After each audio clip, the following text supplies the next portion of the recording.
Assalamualaikum warahmatullahi wabarakatuh. Salam sejahtera buat kita semua. Perkenalkan, nama saya Nili Amelia dari kelas 12 Setom 4. Bawakan materi mengenai pertumbuhan ekonomi dan teori-teori pertumbuhan ekonomi. Teori-teori pertumbuhan ekonomi. Teori-teori pertumbuhan ekonomi menjelaskan mengenai faktor-faktor yang mempengaruhi pertumbuhan ekonomi. Terdapat beberapa teori yang dikemukakan oleh para ahli terkait pertumbuhan ekonomi, di antaranya sebagai berikut. Teori pertumbuhan ekonomi dibagi menjadi 3 bagian. Yang pertama, teori klasik, yang kedua, teori neoklasik, dan yang ketiga, teori historik. Teori klasik.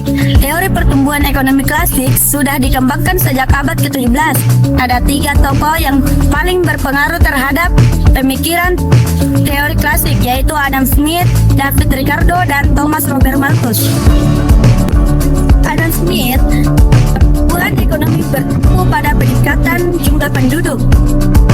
Dan menurut David Ricardo, pertumbuhan ekonomi yang semakin besar akan menciptakan tingginya jumlah tenaga kerja, sehingga upah menurun dan perekonomian akan mengalami kemandekan atau stagnan. Adapun menurut Thomas Robert Malthus, perekonomian akan tumbuh pada jangka panjang apabila pertumbuhan penduduk lebih gede dibanding pertumbuhan ekonomi. Yang kedua, teori neoklasik.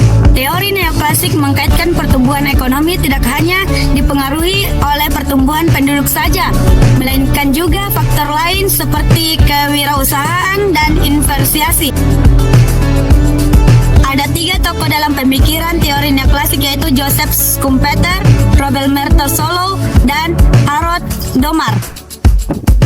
Menurut Joseph Schumpeter, pertumbuhan ekonomi sangat dipengaruhi oleh kemampuan kewirausahaan. Dan menurut Robert Merton Solow, pertumbuhan ekonomi merupakan serangkaian kegiatan yang bersumber dari 4 faktor utamanya, yaitu manusia, akumulasi modal, pemakaian teknologi modern, dan hasil atau output. Adapun menurut Harold Domar, pertumbuhan ekonomi yang teguh dipengaruhi oleh pembentukan modal. 3. Teori historis. Teori historis menekankan bahwa pertumbuhan ekonomi memiliki tahap-tahap tertentu.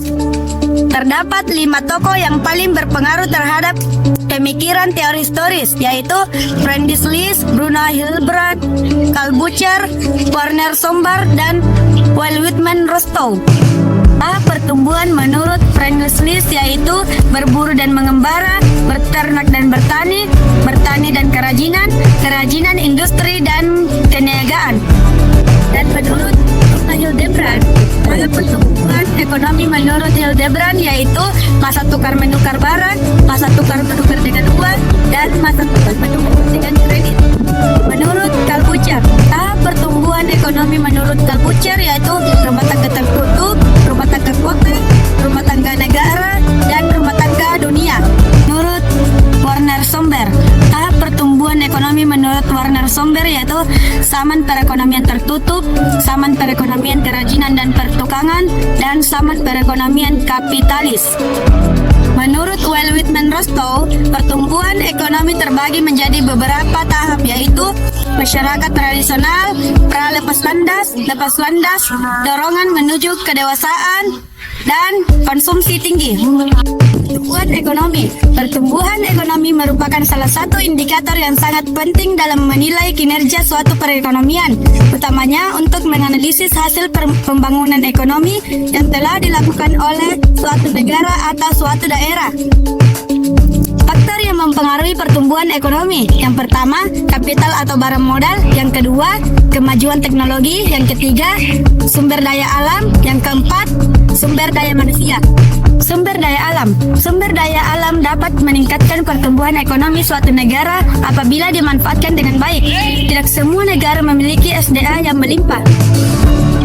Sumber daya manusia apabila dikelola dengan baik dapat mendorong pertumbuhan ekonomi suatu negara. Contohnya, pertumbuhan ekonomi yang dialami Cina yang tidak terlepas dari peran sumber daya manusia.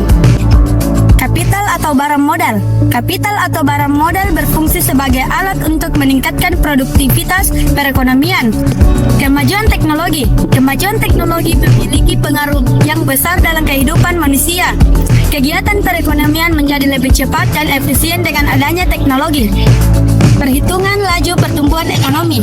Pertumbuhan ekonomi dapat dijadikan sebagai patokan untuk melihat kemajuan suatu negara dan bagaimana hasil dari pembangunan yang dilakukan secara periode tersebut.